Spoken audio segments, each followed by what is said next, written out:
Congratulations on purchasing your first home. I know it can be a scary thing. I know because I've purchased my first home in my early 20s right after university, and I've been fixing them up and renting it out for almost a decade. My wife and I had many stories. Here are 4 tips that I hope will help you on your first reno. Before we jump in, I hope you've purchased a rundown house in an excellent neighborhood because those are the ones that will generate the most equity. However, if you didn't, you've still made a great decision because over time, real estate has increased. You would never be able to find a house for less than $100,000 in Toronto. Alright, here we go. Tip number 1. Add 30 to 50% more on top of your reno budget. Renovations, it's like peeling back an onion. You'll never know what you'll find behind that plastered wall. When we've purchased this house, we've hit many obstacles along the road. Here are some pictures. This is the house that we've purchased. This is the back of the house. This is the basement. You can see some of the cylinder bricks. Cylinder bricks are starting to come through the wall. The ground from behind is starting to push over. So what we did is we removed this shelving and then we would put our own to reinforce the bricks. This is the existing bathroom. This is the old furnace that was in there with the water tank. Another shot of the basement. Here is one of the most important things in the house. This is an electrical breaker that comes in 80 amps, which is the really old style homes. They're probably fuse boxes. Fuse boxes look like this. This is really not what you want to get in a home. Nowadays, it's typical to have 100 amps and 200 amps if you can find that in your home, or you can upgrade. You can check the type of wiring by looking at the types of cables that are coming out from that box. It comes in copper, aluminum, and knob and tube. Copper is the one that you really want. Knob and tube looks like this, and it's not what you want to use because it holds very little power and they tend to heat up, and when they heat up they burn the house down, so insurance companies don't really like this. Another thing that they don't like is asbestos. When you start breaking up this material, those particles settle in deep in your lungs, and over time, if you accumulate enough, you actually can cause cancer. Asbestos can be found on siding, flooring, and on around ductwork, like in this example here. Another thing that you want to look out in a house is water seeping through the basement. The solution is to dig a little trench so that when the water seeps through it, it flows down to the channels, and then we created a drain on the bottom left part of the screen. Here is another example of where the water is coming through. Moving on to the main floor. This is the kitchen. It was actually installed improper. When we pulled out those cabinets, it came off so easily. Most of these walls are plastered walls. Plastered walls are found in old homes, so they look like this. And the plaster would go on those strips of wood, and it's just a lot of time to build these walls. Look how narrow the olden day homes were in terms of the hallway. Here's another shot of the dining room. Just moving along. Moving on to the foyer here. This is the fireplace. Going up the stairs, you can see that we would eventually rip out this carpet. Second floor. This is the bedroom, so it's a good sound house. There's not too many issues that we found. There you have it. These are the before we went into the renovation. Okay, tip number 2, you gotta plan early because when we were doing our house, waiting on permits took a very long time. Start designing right after the offer is firm, before your house even closes. And the second thing is that you need to build a team. If you're doing this entire house, you'll need an architect, engineer, and so on. Make sure that you keep watch over them closely, and I suggest having daily meetings, whether it's over the phone or in person, just to keep track on what's happening on your project. So here are some pictures of the demolition. In this photo, the plastered walls are gone, and I'm going to show you a clip. Here you can see the main floor. The camera pans around. The 5/8 plywood is already in place. Now this shot is on a second floor, and we are going to pan around.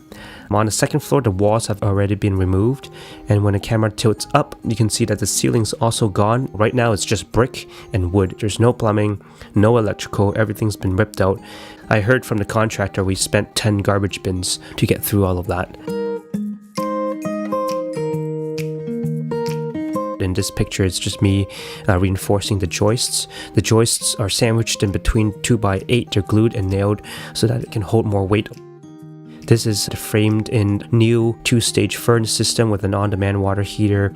In this picture here, you can see that walls are gone, the drywall is in place, the electrical is in, the plumbing's roughed in. When we were doing the renovations, Drew and Jonathan came by to shoot their TV show, and this was just down the street, so I took a picture of that. Okay, moving on here, you can see that the paint is on, the flooring is done, the electrical is in. When we wait for the kitchen to be installed, we ordered the insulation. Moving on to the attic here, we can see that the insulation is up. This is after the drywall is installed. This is the completed picture of the attic. This stair was shipped from Vancouver and it worked really well. Here's the little guy shopping for furniture with mom. He's just really happy that we're getting more room. Okay, in this final picture, you can see that the kitchen is in place, the furniture is in. Here's a picture of the kitchen. It was a pretty large project, but I'm glad that we went through it and I've learned a lot from it. Scott McGilvery suggested to install dry barrier in the basement, which is a product where water can seep underneath the plastic at the same time keeping the floor in the basement nice and warm, and I find that pretty effective. This is before picture of the basement, and I'll show you a clip of the after renovated unit.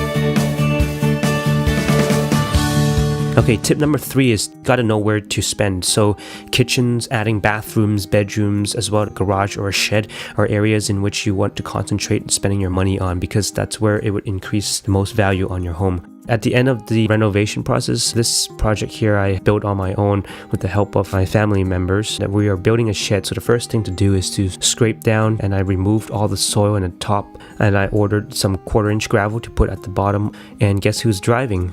It's the little guy. He's coming out from his vehicle. And then here's my brother helping me pour the 1/4-inch gravel in there. Here he is helping me build the foundation, which we use 2x6 pre-treated wood. I'll roll a little clip here. Okay, here we bought some 2x4, and here I'm framing up the walls with him. I think it's a great experience. He learned quite a bit. And here he is hanging around with Ling Ling. Okay, now that the walls are up, my brother is playing with him. The next day he went up on the ladder, and then it was time to build the trusses. I believe these are what it's called for the roof. So we were to build these on ground, make sure everything's leveled off, and then we were going to put it right up on the roof. Here's my wife helping me put these trusses up. We used string to hold up the line to make sure everything's properly centered. Our picture here. And this is the plywood that goes on. Once the inspector approves everything, I continued with the project. So these are custom doors made out of 2x4. And so once the doors were installed, I put up the window, and then here is the complete shed. Here's tip number 4. It's quite important because it talks about financing. It's not for everyone because it depends on your risk level. One of the ways that people can pull large amounts of funds for their renovation is that if you feel comfortable borrowing private funds on a short-term basis at a slightly higher interest rate, then you can use those funds to put into your renovation. Just because it's a fixer-upper in an excellent neighborhood, when the renovation is completed, you have equity. So you can refinance your mortgage at a conventional mortgage with the bank and pay back the lender at the same time your home is completed. So that's how you can get a large budget on your renovation project. So there you have it, the 4 tips. I wanted to do it because I wanted to help people currently in this position, and I know that always had problems finding a home because they're so expensive, and then let alone renovating it. I hope this finds it inspiring, and I hope if you have any questions, leave a comment. I'm always looking for homes to purchase. If you know anyone selling, contact me. Thank you. And I'm stuck to you, but I'm cozy and I don't wanna wiggle loose. I don't